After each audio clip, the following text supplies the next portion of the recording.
or good evening, wherever you are. And thank you very much for coming to our webinar today on restoring public trust in elections and a path forward. And we're going to take a look at the South Korean and the elections as case studies for where progress is desired. Now, honest elections are not a bipartisan issue. They're really the key to a stable, consensual society, consensual government. In fact, dishonest elections will destroy a society as sure as anything. Even modern, advanced societies require honest elections, or sometimes have problems with them, and also less advanced societies do as well. If we take the South Korea, for example, a very modern country, last April 2020, they had an election and it was marred by serious allegations of fraud involving the voter rolls, early voting, electoral hardware and systems, polling location operations, the voting process itself, the counterfeit votes, the counting process, chain of custody problems all over the place, and then lack of official and judicial response to these allegations that were raised. Now that kind of sounds familiar, doesn't it? Sounds a little bit like what we experienced. But so now the debate over what has happened is fierce. But when a huge chunk of your public thinks that there's been electoral fraud, that they've been cheated, that's not a good thing. It's dangerous, and this has to be addressed. So we have a good panel today of South Korean and US experts who are going to walk us through what happened, but more importantly, they're going to focus on how do we go about preventing these kinds of problems in the future. We have some good panelists, but we also have two good keynote speakers. First, we have Representative Park Dae-jul from South Korea, member of the South Korean National Assembly, and then we will have Congressman Mike Johnson, Republican from the state of Louisiana.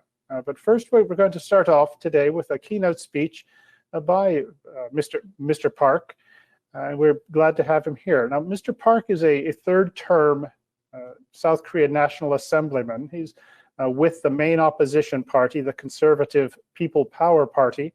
He was a journalist for almost 25 years with the Seoul Shinmun newspaper, working his way up from reporter to an editor's position. He holds important leadership and committee positions in the People Power Party and is a strong proponent of electoral reform to bolster transparency and integrity and ultimately public confidence in South Korea's electoral system.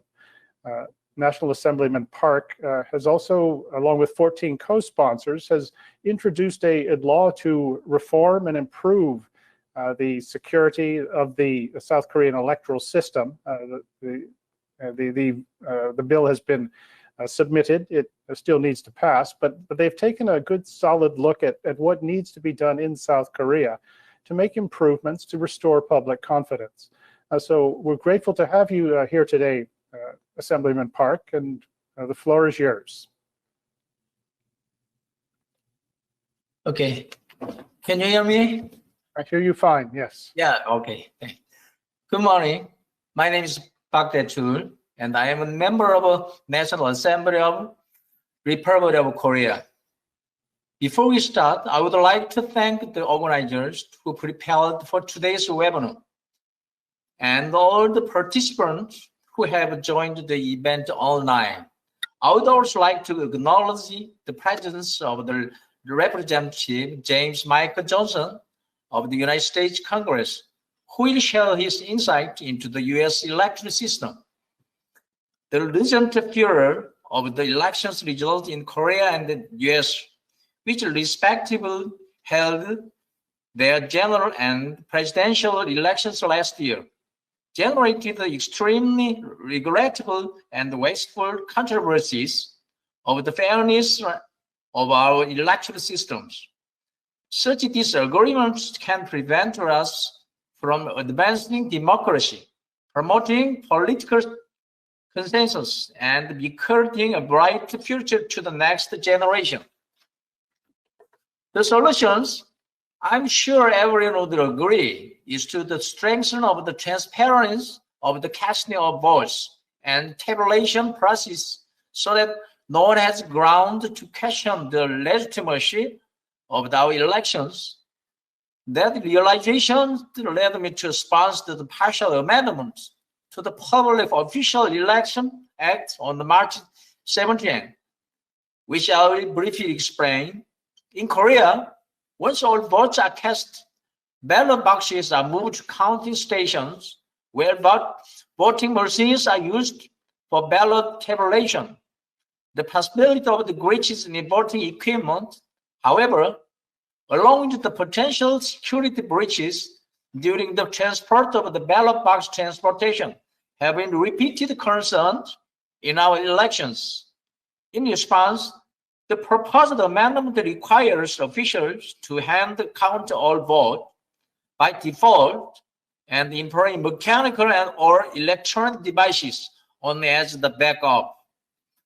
Another problem is the lack of any provisions that mandate video recording when boxes are transported at the end of the voting. This oversight raises concerns of possible electoral fraud. The partial amendment addresses the issues by requiring the government to capture on video the entire process of transporting ballot boxes. The registration also contains provisions that would help us promote the security and the integrity of the early voting.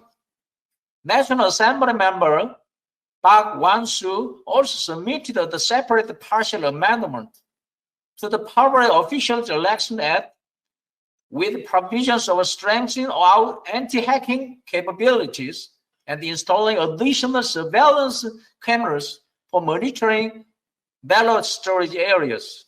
Once it passes and the plenary session, this bill will ease the public's concern on and enhance the security of the early voting processes. I hope today's webinar will see an outpouring of constructive suggestions on furthering our integrity of our electoral process. For my part, I am committed to ensure the seamless passage of the proposed partial amendment through the National Assembly. Once again, my gratitude goes to everyone here today. Thank you. Thank you very much for your comments, Assemblyman Park. I think what you've described is something that a lot of countries recognize, the importance of having a secure, honest voting process. Additionally, the security that comes of a good chain of custody, where you can see where the vote goes from when it's been cast to when it's been counted, both before that and afterwards.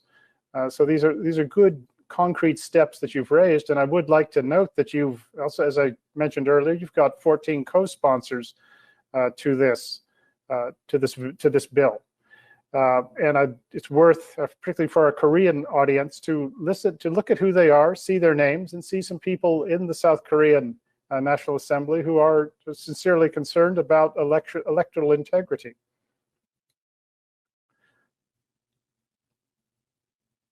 Now, I also heard Mr. Park, that you've actually put in a petition into the National Assembly, which actually seeks out public support for this bill. And the Korean process does allow actually a sort of a two-pronged approach. One is submitting a bill through the so-called normal procedure in the National Assembly, but also if the bill is put up as a petition sponsored by the assemblyman that is open for public signature. And if it gets 100,000 signatures, then it gets an expedited treatment, as I understand it, through the National Assembly. So it's for Korean listeners who are watching this, that the petition can be found at the National Assembly website, and there's still a little more time to sign. So people should feel free to do that. Well, so I'd like to thank you very much, Mr. Park, for taking the time to come to go to your office in Korea and speak to us. And we look forward to hearing from you again and meeting you sometime. Thank you very much.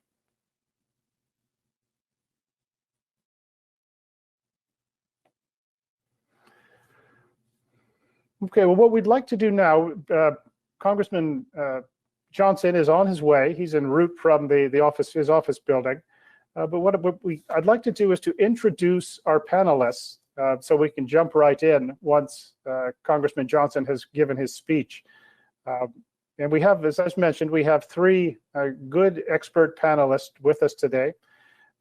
And the first one I'd like to introduce is Denise Cohen. She's the director of the American Conservative Union's Center to Protect Voters and Their Voices.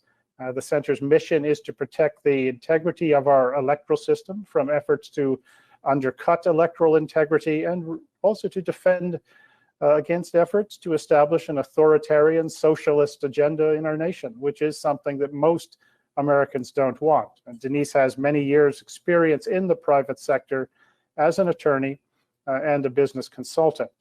Now, our second panelist will be Dr. Choi Won Moog. And Dr. Choi is a well-recognized scholar and professor of law in South Korea at Awa Women's University. He is the co-chair of a group called the Professors' Solidarity for Freedom and Justice.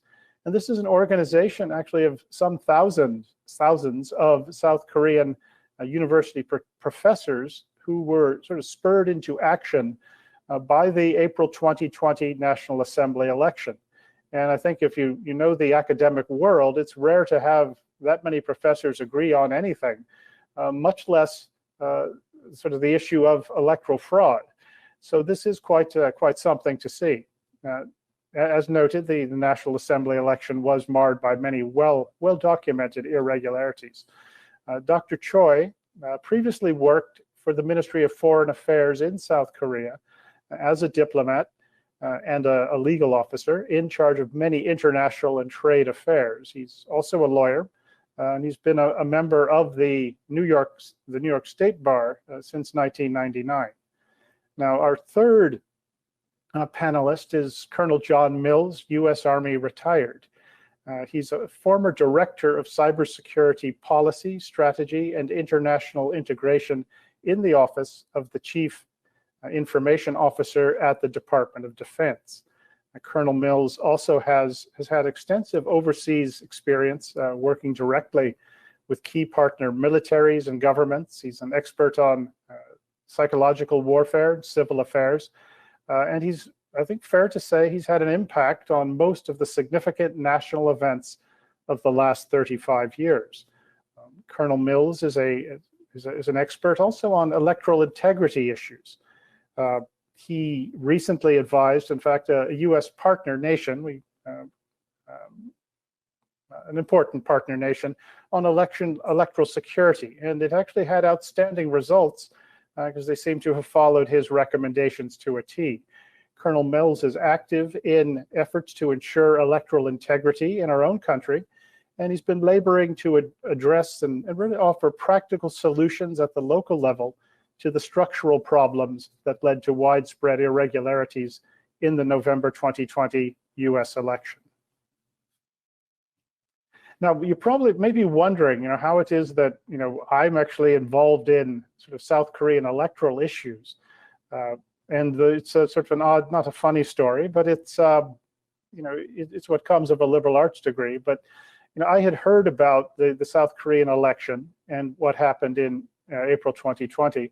And I was actually sort of skeptical, or just didn't pay much attention, really, because elections often have sort of unexpected outcomes. Everyone remembers that picture, if you're old enough, of President Truman holding up the front page of a newspaper saying that Dewey, Truman's opponent, won. So, I just thought, well, this is what happens. It was a surprising outcome. And then once I started to look into the election in great detail, and I had occasion to speak to many witnesses and review a good bit of the evidence, I came to change my mind, and particularly talking to the evidence that was provided by South Korean citizens. And it was a full range of people, ranging from lawyers to journalists to politicians, statisticians, computer experts, and really just regular citizens. And they were extremely level-headed, and they stuck with what they knew, and they presented their information. And I came to change my mind and really to come around to the belief that, well, there was indeed electoral fraud. This is it's a useful case study, and you heard me mention earlier the areas in which there were extreme irregularities in the South Korean election. This took place 6 months before the U.S. election, and you can see the similarities. But let me give Congressman Johnson's introduction, and then we'll hear from him, and then we'll get into the discussion. Thanks for your flexibility on this. Now, Representative Mike Johnson currently represents the 4th Legislative District of Louisiana. He's currently the Vice Chairman of the House Republican Conference and also the Assistant Whip of the 117th Congress, and he was formerly the past Chairman of the Republican Study Committee. Congressman Johnson is a constitutional law expert and serves on the House Judiciary Committee and the House Armed Services Committee.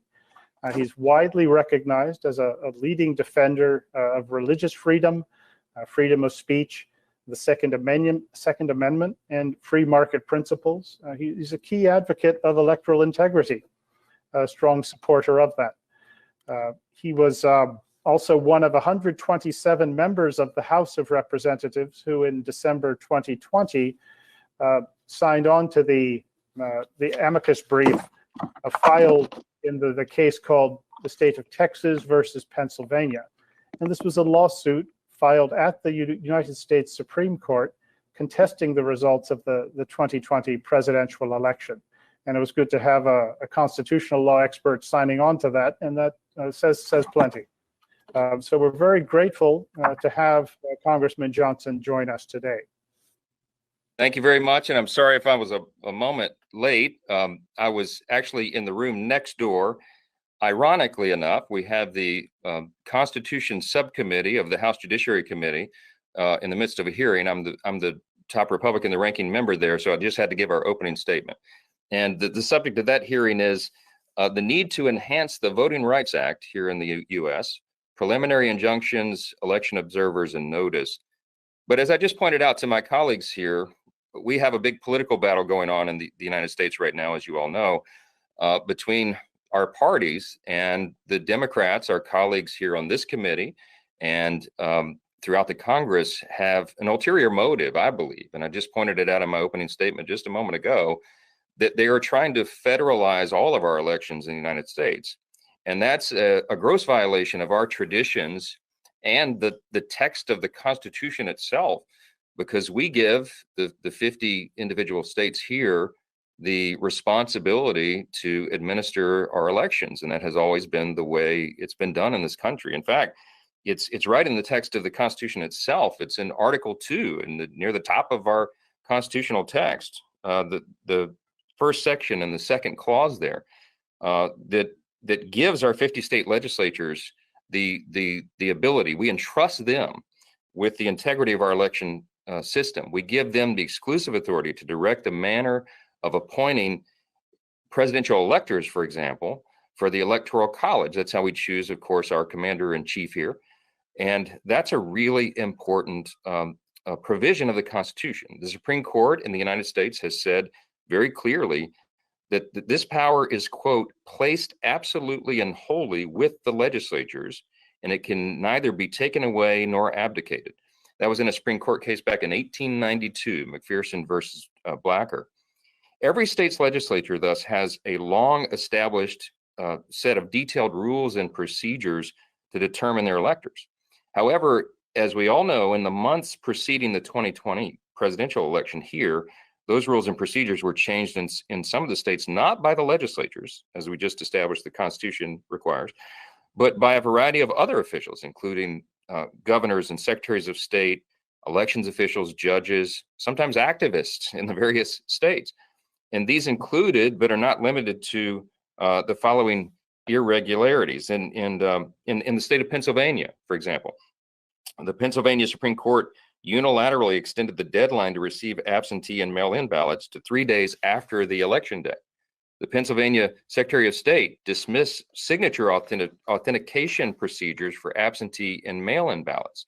The Secretary of State there also allowed certain counties, majority Democrat leaning, by the way, to notify voters of errors in their ballots, allowing them to request a replacement or to vote provisionally. In the state of Arizona, the federal district court, in agreement with the Secretary of State there, made last-minute extensions to the voter registration deadline all the way to October 15th, just 3 weeks before the election day. And again, the state legislature had no say in that whatsoever. It was done by these other officials.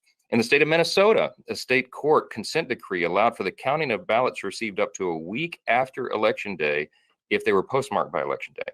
The legislature had nothing to say about it. In Michigan, the Detroit election officials mailed out unsolicited absentee ballot applications. No state law provided for that. In Maryland, 2 district judges in Maryland relaxed the signature requirements for candidates to get on the ballot. In Virginia, a district judge nullified the witness requirement for absentee ballots in both the primary and general elections. There are many, many examples that I could cite. The point is that all of those were clearly on their face unconstitutional irregularities, and it led to chaos in the election outcome. And we all saw the results of that. Now, back in December, on December 10th, I drafted and led an amicus brief. I used to be a constitutional law attorney before I got to Congress, and am accustomed to litigating cases like this in the courts. And so we filed, a friend of the court, an amicus brief in the United States Supreme Court in the famous Texas case, where Texas tried to intervene to stop some of this. It was the only vehicle before the court, before the actual election would be certified and the electoral count done in January. And so on behalf of 126 members of Congress who signed on to that, we filed a brief to the court December 10th and said, please address this central issue. No matter what you do with the Texas litigation and the lawsuit they filed, at least, we asked our 9 justices of our Supreme Court, at least look at this issue. Was the clear language of Article 2 of our Constitution violated or not? And as I've just illustrated to you, the answer is very, very clear. Unfortunately for us, as you all know, our court denied review of that issue. They determined that the state of Texas did not have standing. In other words, that the lawsuit could not remain in the Supreme Court, and they kicked it out. And so that is what led to the ultimate chaos that we saw. So because of all that, and because of the mess that we had, because of the irregularities, some of my colleagues here, some of the Democrats, the liberals in the United States Congress, are trying to codify and make permanent many of these changes. They love the outcome and how this went down in some of these states, and so they want to make that, the permanent situation. And we are arguing that that should not happen. So we have many states, as you know, that are engaging in reform efforts, and several great ideas have been suggested. Many of them have been created, put into legislation. At last count, there were well over 300 pieces of legislation pending in the various state legislatures, many of whom are in session as we speak. And those include mandating voter identification, prohibiting the sending of unrequested ballots, also known as universal mail-in voting, keeping up-to-date voter rolls and removing those who no longer live in the state there or have not voted in several recent elections. There are some bills that have been passed and are being debated to prohibit ballot harvesting, which is a terrible practice, or the collection of ballots by third parties to return to precincts. There's bills to require the counting of ballots to be completed on or shortly after Election Day, which is, of course, a common sense measure. Amending early voting days to be those most beneficial to voters. Monitoring drop boxes that are not located inside election precincts. In some of our states, they had drop boxes in public parks. They were unmanned. It was what could go wrong, we asked.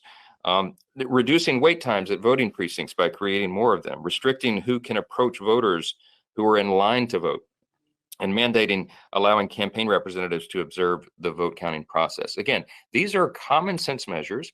If you polled average everyday American citizens and said, does this make sense? Would this help us secure our elections? Most all of them would, of course, say, yes, it would. But they politicize this, and that's the very unfortunate situation that we find ourselves in today. Now, many of these states have already passed these laws. Some of them have been signed into law. Most recently in the state of Iowa, the election reform package was signed into law March 8th. In Georgia, as everyone knew, March 25th, much maligned by the mainstream media in America, they passed a great package of reforms. And in Florida, Governor DeSantis signed it into law May 6th. There are many other states at various stages of considering these things, and we are certainly hopeful that it will happen. I will close with this, and I know that there will be questions and more discussion, but our extraordinary republic, I'm going to give you the same closing remark that I just gave just a few moments ago in the committee next door, because I believe this is what the American people need to hear. And I hope that the people of South Korea are similarly encouraged, because I believe, and my colleagues here believe, I'm the vice chairman of the House Republican Conference. I can speak on behalf of all my colleagues on this side, that we believe that our extraordinary republic here has endured now for almost 2.5 centuries. July 4th will be our 245th birthday as a nation. But a republic, as you know, is a very fragile thing. But we can endure. We have to remember that we endure and have endured for almost 2.5 centuries here, in large part on the understanding that our elections will be free and fair and secure. And that security is essential. The ballot box is deemed to be a sacrosanct, almost a sacred exercise, the voting that we have here. And our Constitution and these institutions will endure, but they will only endure if leaders like us and leaders like you are willing to support and defend them. And that has never been more important than it is right now in this moment. So I am really grateful to CPAC and to all of you for your interest in this issue, for your endeavors and your hard-fought efforts there to hold the freedom that you have. We'll all defend it together. We're in it with you. We see ourselves in that way, and we want to be a resource to you in any way that we can. And I'm really honored to be participating with you today. Well, thank you very much, sir. We appreciate it. And it certainly gets across just the fundamental importance of a fair election to any sort of decent, consensual society. Take it away, and it's gone. In some respects, maybe this last brouhaha that we had after this election, maybe it's woken people up and I think focused more attention on the importance of free and fair elections, particularly at every level, but not least at the local level, for all the way up to the top. So we appreciate you coming, and we appreciate your you're being a stalwart on behalf of sort of honest elections. So thank you very much, sir. Appreciate it. Thank you. Appreciate it. Okay. And now what we're going to do is we're going to jump into the panel session, and we've already introduced our panelists, and so we'll just say move right in as soon as we get things set up. I didn't introduce myself. My name is Grant Newsham. I'm the president of KCPAC, which is the Korean Conservative Political Action Committee Conference, excuse me. And I'm obviously an American. Used to be a lawyer. I still am a lawyer, actually. Like 2 out of 3 Americans. Used to be with the Marines, was a diplomat, worked for an investment bank with many years in Asia, etc. So that's me. But I want to hear from you all. And so I want to make the most of what we can with our time. And so what I'd like to do is to start, ask a question. And I'd like to look back, actually, at what happened in the election. And everyone has a sense of it. But I'd like to know, what was it that got you individually? What got your attention in terms of the idea that something happened that wasn't good in the election, and you needed to do something about it? So let's start with Denise, if we could. What was it that sort of woke you up here? Well, it started personally as I saw a change in the media, the way that things were being covered. You could see that there was a very clear bias against President Trump. And a lot of people that supported him were troubled by the disclosures that were not happening, the manipulation of information, the big tech censorship. And so I got involved with the litigation that was taking place. I was analyzing a lot of the pre-election litigation as well as the post-election. And I was stunned, as Representative Johnson said it, I was stunned to see the extent of litigation that was taking place across the country, changing the laws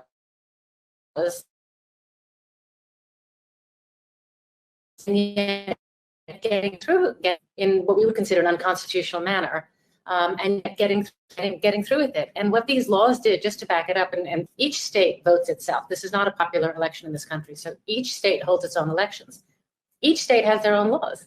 These laws were being changed in the name of the pandemic to make it easier to vote, which is it's a good cause, but they were doing it at the cost of safeguards.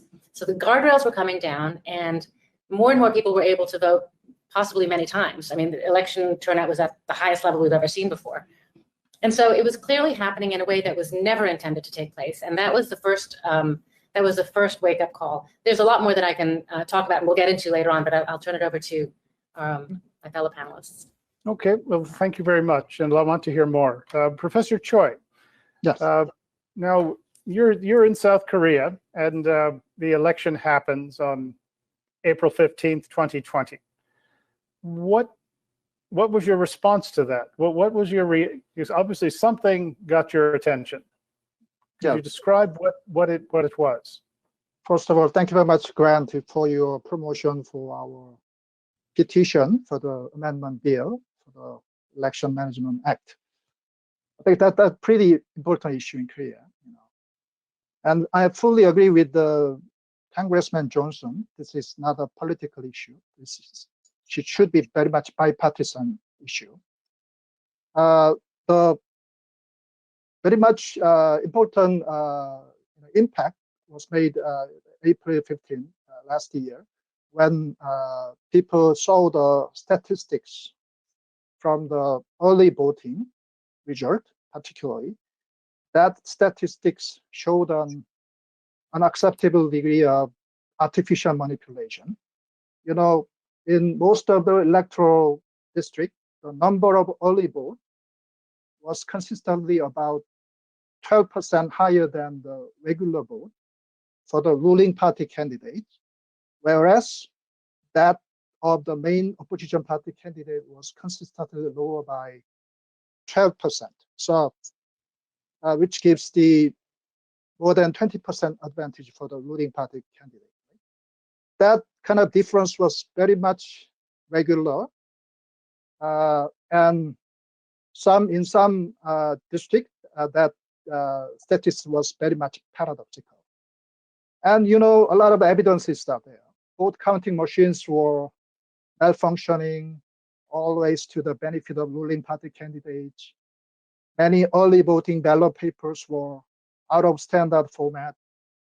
Seals or ballot boxes were taken off or damaged. Security cameras in early voting stations were ordered to cover up by the National Election Commission officials. It was very much shocking. QR code was used against the law for early voting, instead of barcode, etc., etc. QR code is more difficult to verify later on. So I think at least to the intellectuals or experts or scholars or some people who are interested in that issue, credibility of entire election management system in Korea is in very much controversy now. That could be explaining the entire picture, what happened in last election. Mm-hmm. Well, thank you. I remember when I did the research into the Korean election, that one of the people I spoke with was the former president of what is effectively South Korea's MIT. And he commented regarding the statistics and the statistical outcome. He said, look, either God did it or the election was fraudulent. And that, not only him. Not inclined to challenge him, but say there was just one bit of evidence that raises a lot of concern and also gives some credibility to these allegations. Now, John, I'd like to hear from you. I imagine you probably smelled something going on, probably long before voting day, I should think. But what was it that attracted your attention about this election? Yeah, hi. Thank you, Grant. It's an honor to be with everybody here today. So I really go back to the Virginia Assembly elections in November 2019. Yeah, 2 years ago, I didn't think I'd be spending all this time understanding the election process. In America, it's all about the counties. There's 3,000 plus counties, and really, there's really about 30 to 40 that are really the issue across America. But it's all about the county, unless, God forbid, HR 1 revives itself like a zombie and comes back at us again. So it's all about the counties, the counties, the counties, the counties in America. But that vote just made no sense. And I did some research. I organized a group. We started looking into it. And just one of the techniques was getting the jury duty rejections from the county court, which are taken by law from where the actual voting rolls. And just by that, 8 to 12% were unlawful through various, there's 20 rejection categories, and through just 4 of the basic, there's 4 that would 8 to 12% unlawful in a federal election. Very important distinguisher. So that really initiated. That's where I got to know people like Keith Lewis, Russ Ramsland, started getting involved. We knew something was up, and we knew that things were not going well. I wrote a bunch of memos, but I think also historically you have to look at the January vote in Taiwan. And Taiwan was extremely effective at shutting down the Chinese. I call it influence money, or it's a term of art in the community is called walking around money. And so they passed a national security law in December, made a bunch of arrests of people who were obviously on the take with the communist Chinese, and they ran the election as absolutely simple as possible. The machines did nothing but count a vote. There was none of this silliness of fractional apportionment or cute features inside an election machine. And they did it, both parties, transparently on a Jumbotron, showing the ballot, showing everybody the ballot, what was marked. They would pass it through the machine. They would hand count, hand tabulate everybody. There was like triple, quadruple, double check, corroboration, and they nailed it. Well, that really angered the communist Chinese. So who did they take it out on? They took it out on Korea in April. So April, that's when the Koreans really bore the brunt of this. And there was thousands of communist Chinese operatives flown in by Moon Jae-in and their cooperation with the communist Chinese. It was an absolute scam orchestrated at the highest levels. And then again, who got it next? Well, the United States in November. But what we learned, I think the key thing, and that's what we're taking into effect for the November elections in Virginia, is it's all about citizen involvement. We're putting together a film called FOIA, File, Sue, and Settle, which is a repeatable model for the citizen to reinsert themselves into the election process in America. And again, it's all about the county. I was able to get my county election official resign with a nominal amount of questions. Everybody needs to hold these elected and appointed officials accountable. And if they're, and you have an absolute right to question them. And so again, I was very easily able to force my election commissioner to resign. That wasn't my intent, but obviously something's up, and I've clamped onto that, and I'm not going to let go until we get truth on that. Now, Denise, what after what have you all done? Now, I like that. What was your reaction after the November election? And I think a lot of us thought that, well, somehow somebody's going to come fix it, or we're going to get clarity on what happened.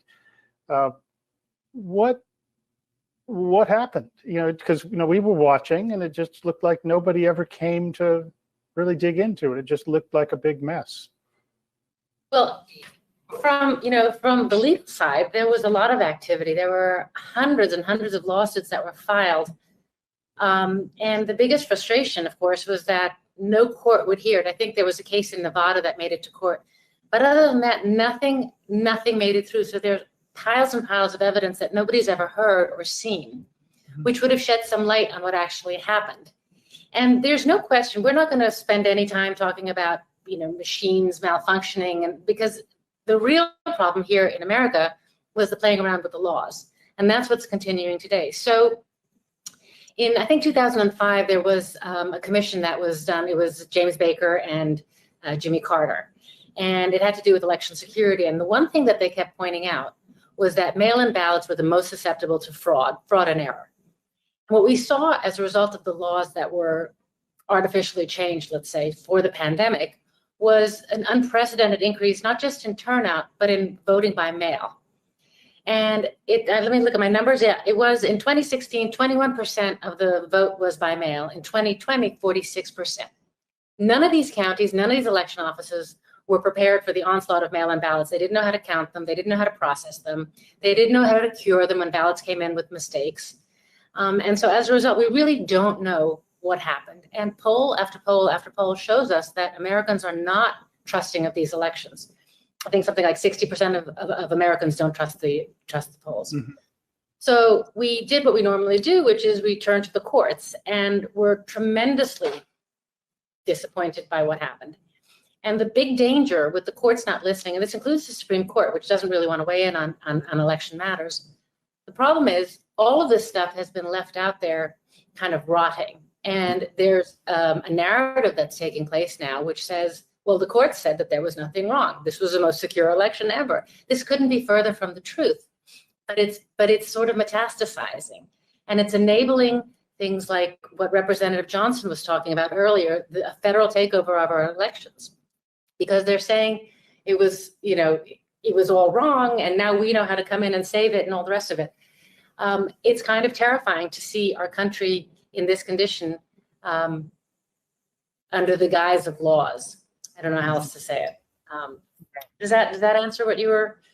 It helps. It was sort of in line with what I observed. I think a lot of people observed. I was always one noted how these cases never got to court, or if they did, they were dismissed on a procedural grounds, but never heard on the merits. And what you've described is the narrative that the one side puts out, well, rejected by the court, but without asking, well, they didn't actually look at the facts. One other thing which really surprised me, because I follow elections, but not like I follow basketball. But I was asking after this one, I asked a retired FBI agent who's a friend. I said, well, why don't you guys do something about this? Because there's obviously credible allegations. And I had this image of a sort of a task force or a flying squad of Department of Justice lawyers backed up with FBI agents that would go out to these places, Detroit, wherever, and investigate these crimes. And he says, or these allegations, and he says, well, no, the Department of Justice has been unwilling to prosecute voter fraud at the federal level for decades.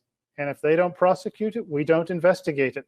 And that was one of the biggest surprises that really struck me, is that there's no federal real oversight of the whole thing, where you go and dig into these,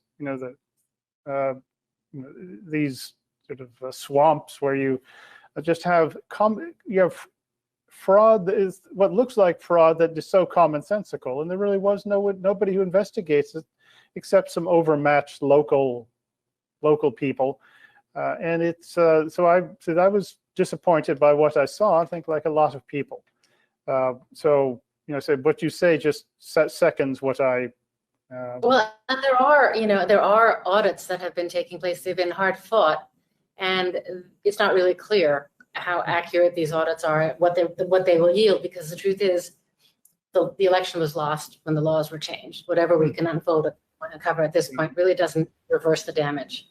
Yeah, it did strike me that once the election is held, that it's just almost impossible within that short notice, with the resources available and the way it's structured, to actually come up with something that's going to overturn the election. Just my sense. But Professor Choi, going back to South Korea, after this election happened, and by the way, it was an election which gave the ruling party, which is a leftist party, it gave them a supermajority in the National Assembly, which allows them to pass any law they want, peel off 3 votes, and you can revise the Constitution. And there were, of course, if you saw the statistics and the way it worked out, it was pretty darn coincidental. that they won the way they did. But you look at the payoff. But in South Korea, what was the government's response when people like you and your group raised these allegations?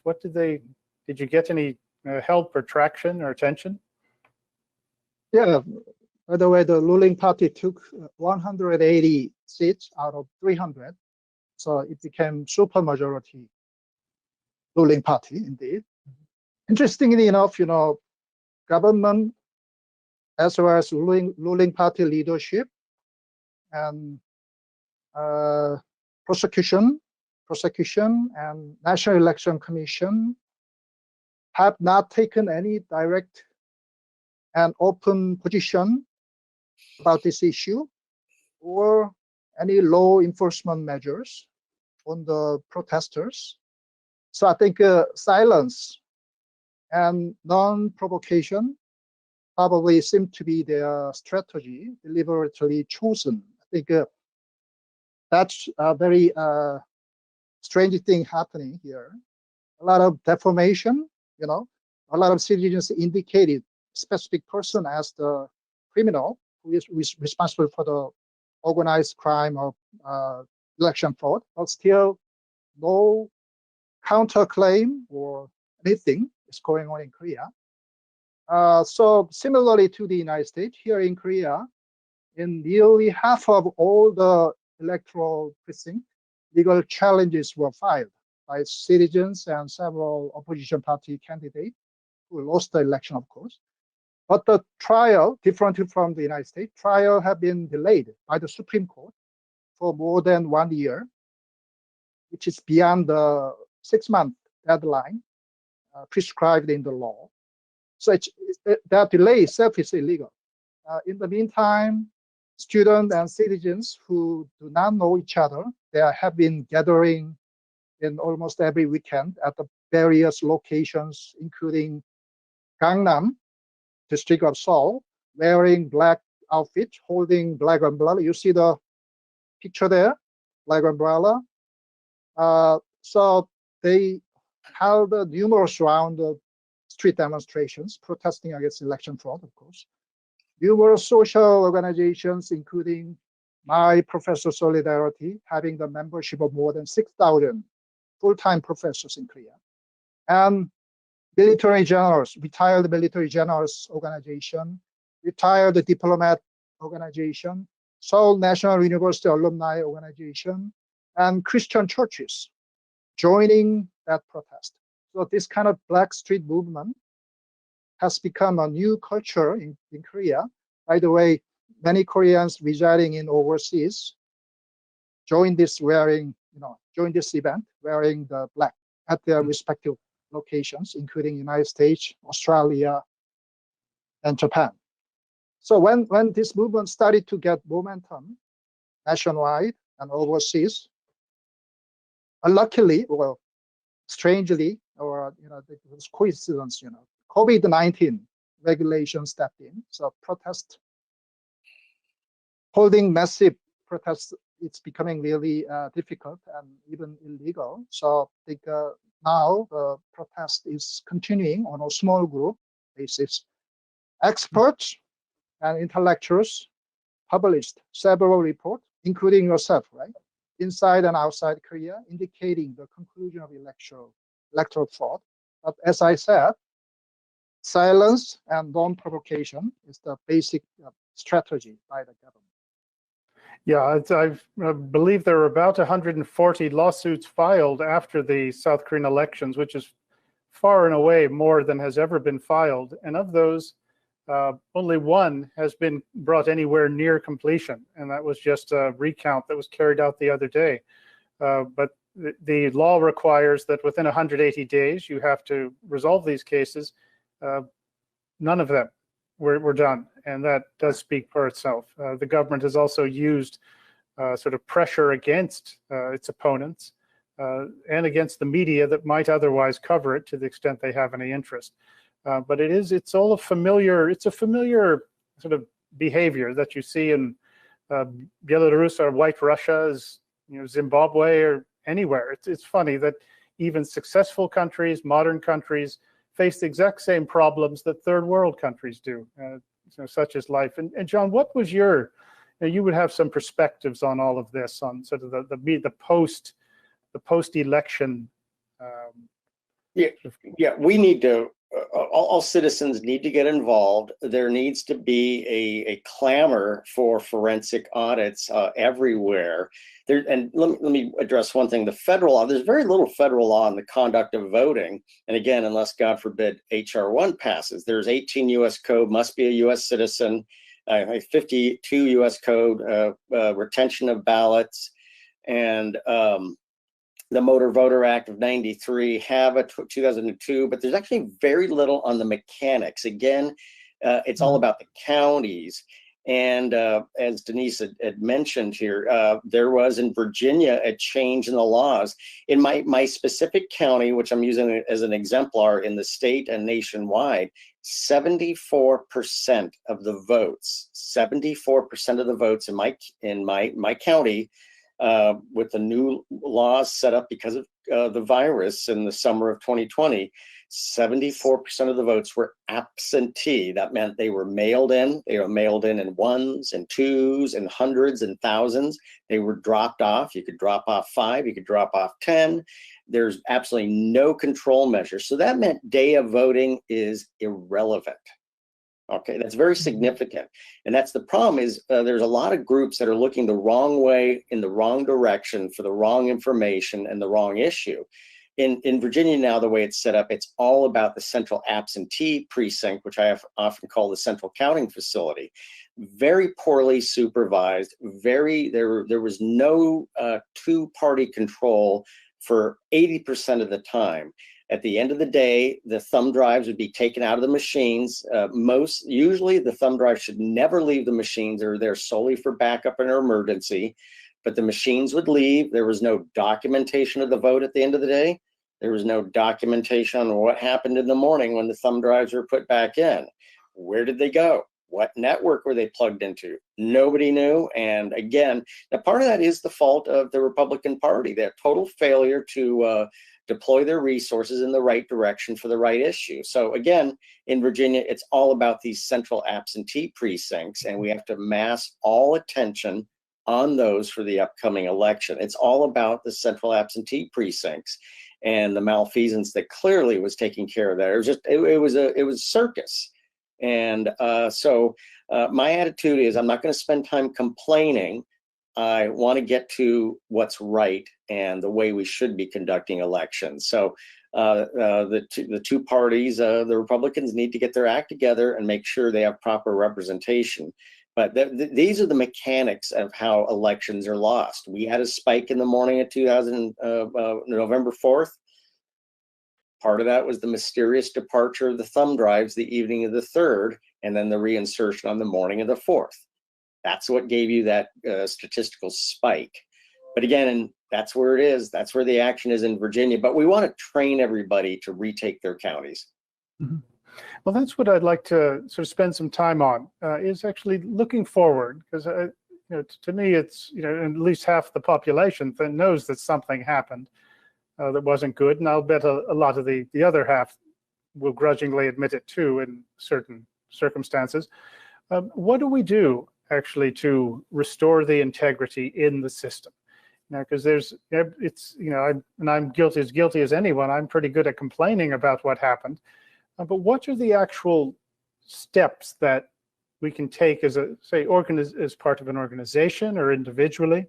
How do we make sure that something like this doesn't happen again, and sort of claw back our sense of an honest election? And Denise, because I know you all are actually doing it. You're a group that does something. Well, we are. We have a lot of great activists that want to get in on the fight. And so, to John's point, this is really, regular citizens have to step up. The first thing that people need to do is be informed as to what's going on. And if you look on our website, we actually have a tracker with all of the state election laws, everything that was on the books by state prior to 2020, the changes that took place during 2020 as a result of the pandemic, and then proposed changes or new changes that are being made to state law in 2021, some of which have passed, some of which have not. You've all heard about the pushback on some of those laws that have passed. Georgia is the biggest one, and if anybody didn't see it, on Friday, the Department of Justice sued the state of Georgia, claiming in part that the Georgia common sense election reforms that were passed in March were discriminatory. And what they are actually trying to do with that is kind of in collusion, I shouldn't say collusion, but in concert with Democrats, is a federal takeover of our elections, whereby they point to some of the activity that took place and say, okay, this is voter suppression, you're discriminating against minorities, and you're trying to make sure that people don't have access to ballots. If you take a look at what the state reforms and many of the laws that are already on the books are doing, are really, the goal is make it easy to vote, but hard to cheat. What is happening at the federal level, the attempts that have been referred to so far, HR1, S1, those things are not getting out of, S1 failed the other day.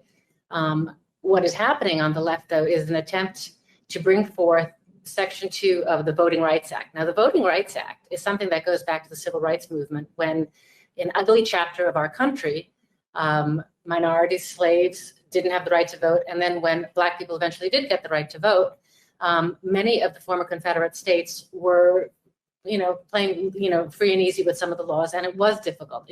There were legitimate problems. And as a result, many of those states were put under Department of Justice scrutiny, and laws that they wanted to change had to be cleared by the Department of Justice. In 2013, this made it up to the Supreme Court. The Supreme Court said the numbers just don't add up anymore. We don't see this type of discrimination. Turnout is exceptionally high among all the groups. It's been increasing, and as a result, this pre-clearance requirement, which kind of puts a clamp on a state's ability to make laws, is no longer constitutional. What's now happening at the federal level is an attempt to bring that back, to put all states that have actually, there's a way that they would try to get every single state to have laws approved by the Department of Justice, by the Attorney General. So if you want to move a polling place from the cafeteria to the library, that would have to get approval from the Attorney General. It's craziness. And all it's meant to do really is just block the elections and control them. So the fight is on. It's going to take place in the courts. It's going to take place at the legislatures. And we have to make sure that citizens that care, which I believe most Americans do, we just want to live good, honest lives. They need to be involved and let their congressmen, let their legislators, let their senators know that they want honest, fair, transparent elections that they can believe in. We don't always get the elected officials that we want, but we can live with it if we think that the result was fair. Mm-hmm. If you look back, the Washington Post, which is no friend of conservatives, came out with an article showing that the presidential election was swung by less than 43,000 votes. It was 3 states where the margin of error was less than 0.6%. A difference there would have swung it to President Trump. He would have been reelected. It's that narrow with all of the chaos, with the increase in, the mail votes, with all of that, it was just less than 43,000 votes. And so I think we know where the country is. The question is, are we motivated enough to fight? Because the elections and the elected officials is just one part of what is taking over right now and really reshaping our country in a way that we cannot accept. Mm-hmm.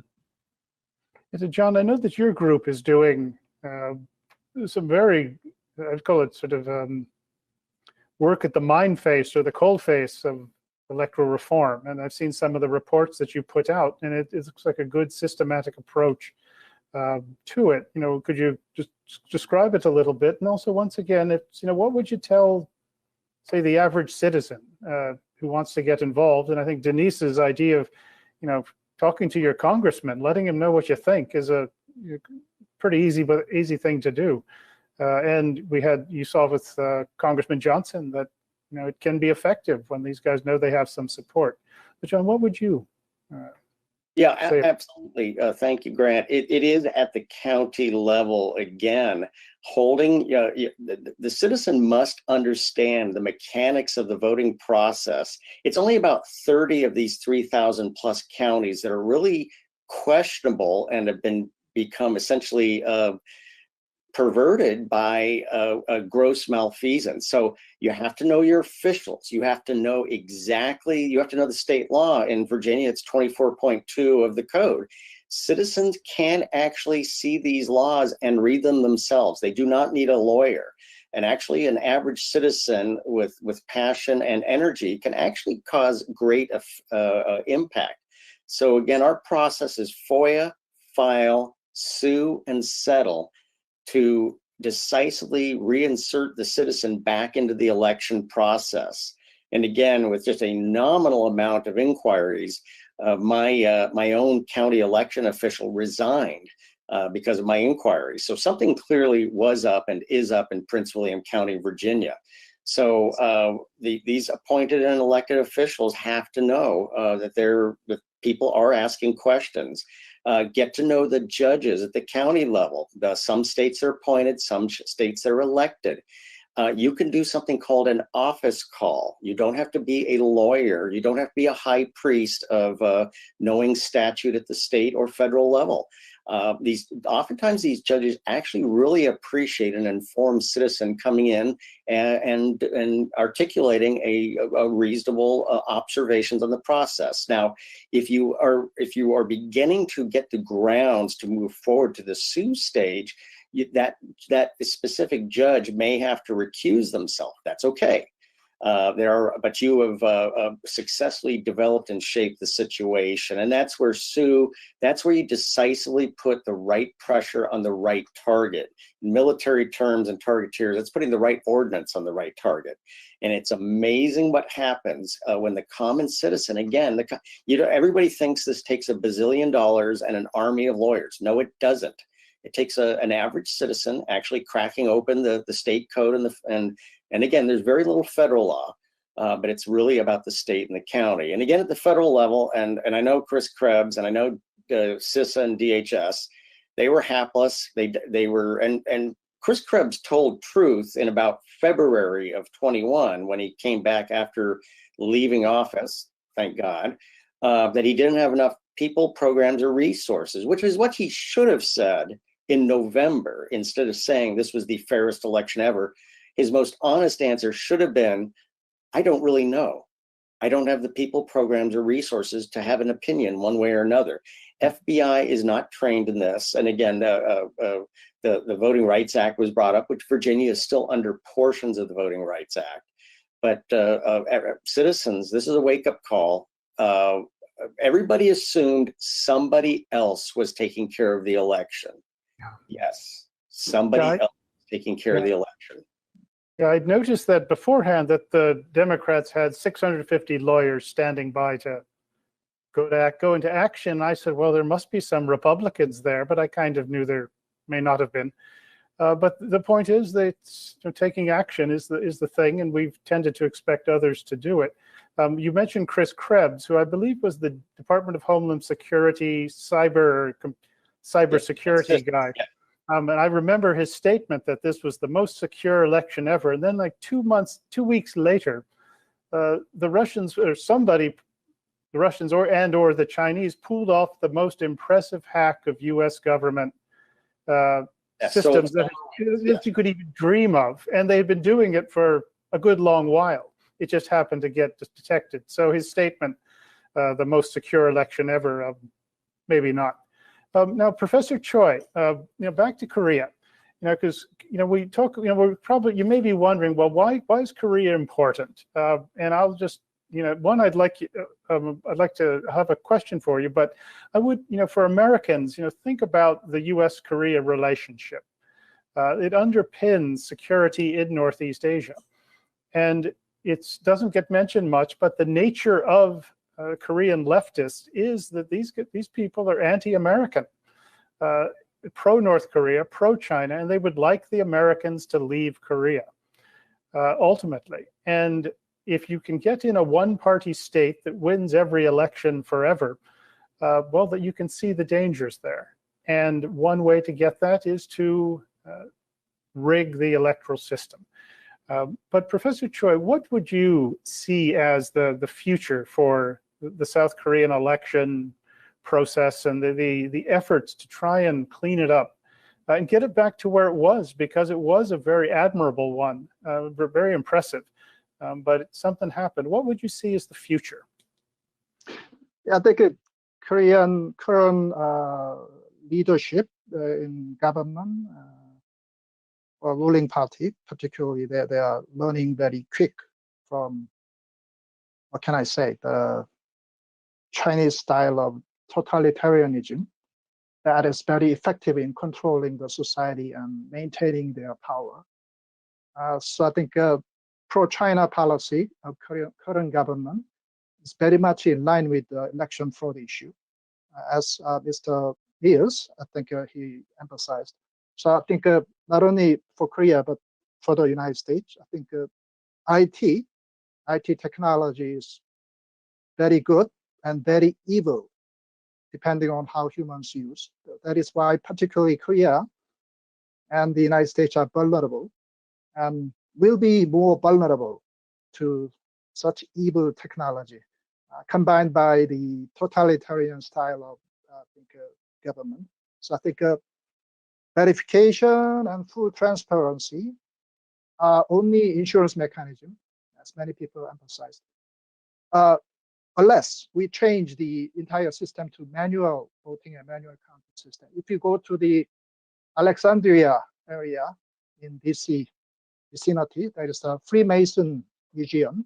I think founding fathers of the United States used the manual voting and counting system, using the wooden box, casting the crystal balls inside the box. So I think that is the answer. I think.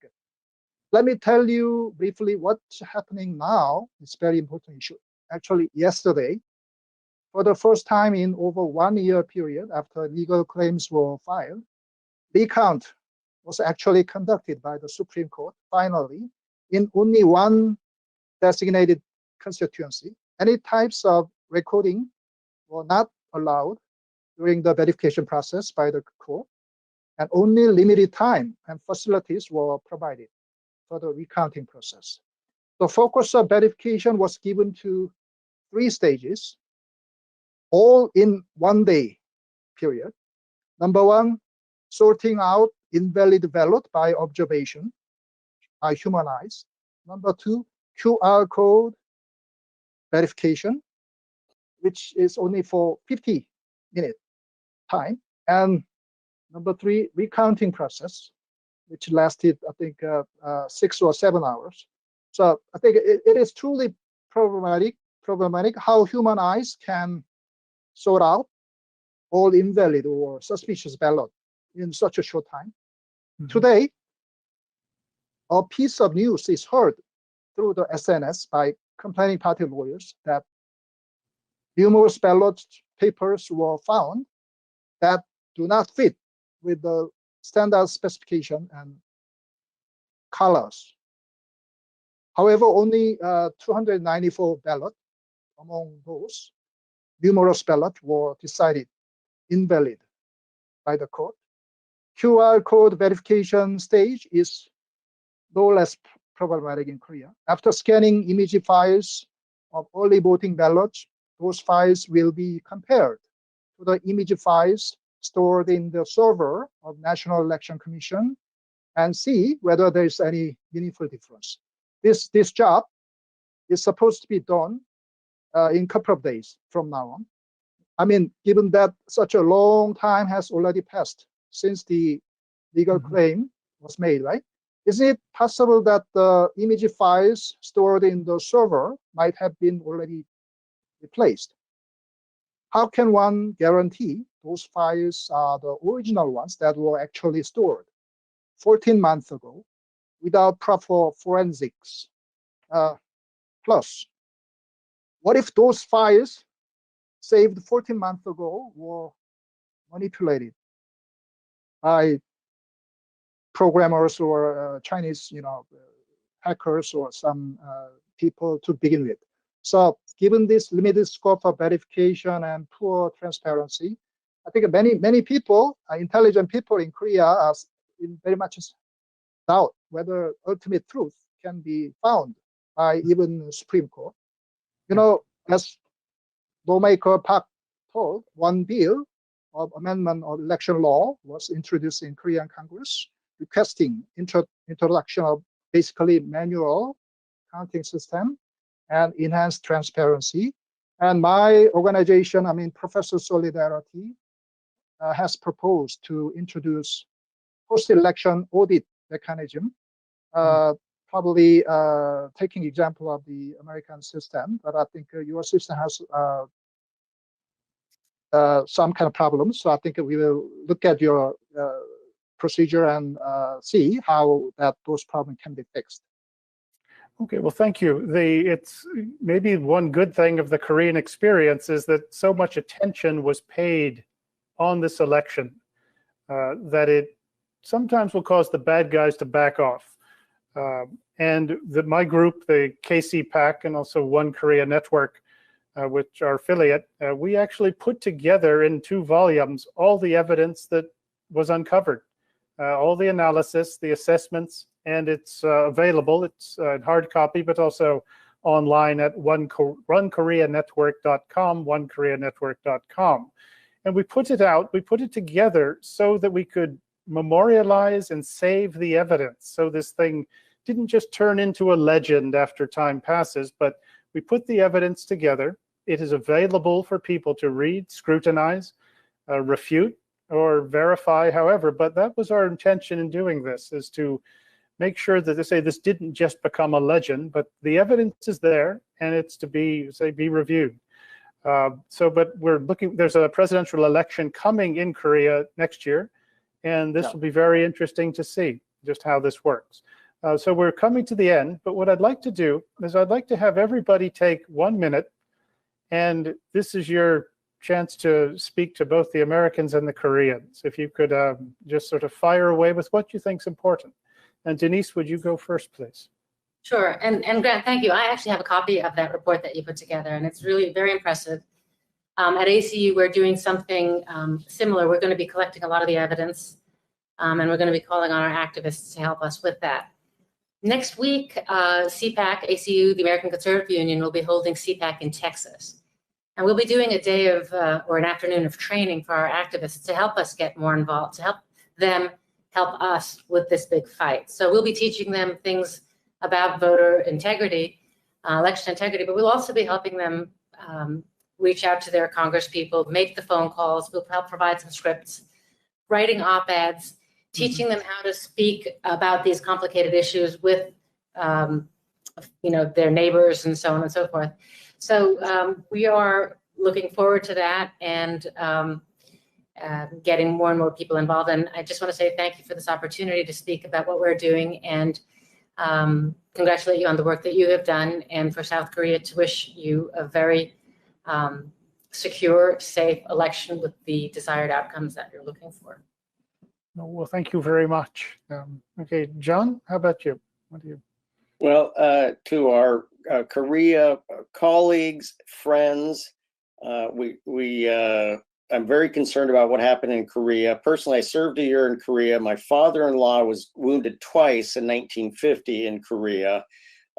We have a great kinship and just a deep relationship. So we want to do whatever it takes to help South Korean and South Korean patriots and conservatives.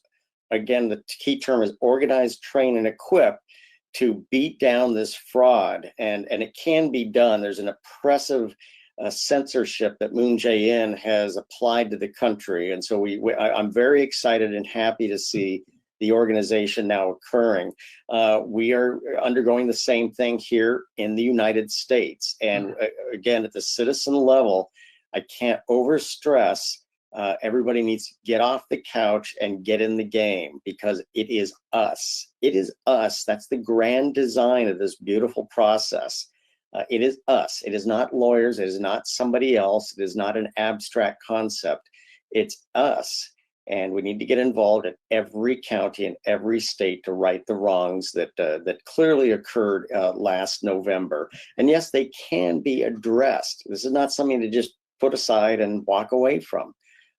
We can address and right the wrongs that occurred and make sure we have elections of integrity. Thank you. And Professor Choi, you can close it up.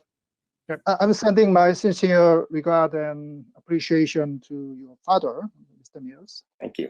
Thank you, Professor. Black Street movement is gaining support from young generation in Korea. I think they are learning through this movement how dangerous totalitarian regime can be and how precious democracy is. So it's kind of very valuable opportunity for giving lessons. I'd like to suggest that probably both countries' citizens or young generation can hold joint Black Umbrella movement at least a couple of times simultaneously or through the cyberspace.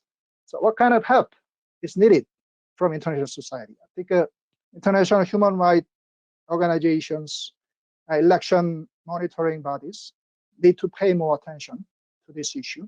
They seem to say that this is a highly political issue and basically domestic issue for them to intervene. However, I think the truth is opposite.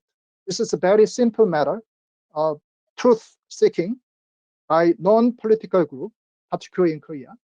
So any transnational, it's very much transnational problem in high technology area. So I think anyone, anybody, any agency who participate and contribute, talk about, support, transfer information about election fraud, I think they should feel proud very much themselves in participating in, can I say, war between humanity and digital fascism. Okay, well, thank you very much. And it would be nice actually to see some of these election watchdog groups pay attention to South Korea, just like they do to the United States. Every country has its concerns. I'd say that one of my earliest memories is my mother telling me that dead people had voted in Chicago. And our distant relative, Richard Nixon, lost the election as a result. And I was about 4 at the time, but I remember it very well. So I guess I've had an interest in election fraud for a long time. But I'd like to thank everyone for joining in, our keynote speakers and also the wonderful panelists, which was a nice sort of a mix of perspectives. And so this is it's an ongoing effort and struggle, and I appreciate what everyone's doing. And I would note that all 3 of the panelists are people who actually do things, as opposed to complaining in the barbershop. But so this is it's been a very nice thing to see. I appreciate it, and thank you for coming. Look forward to seeing you again. And thanks to everyone who tuned in and watches our show. Thanks a lot. Bye-bye. Thank you. Bye.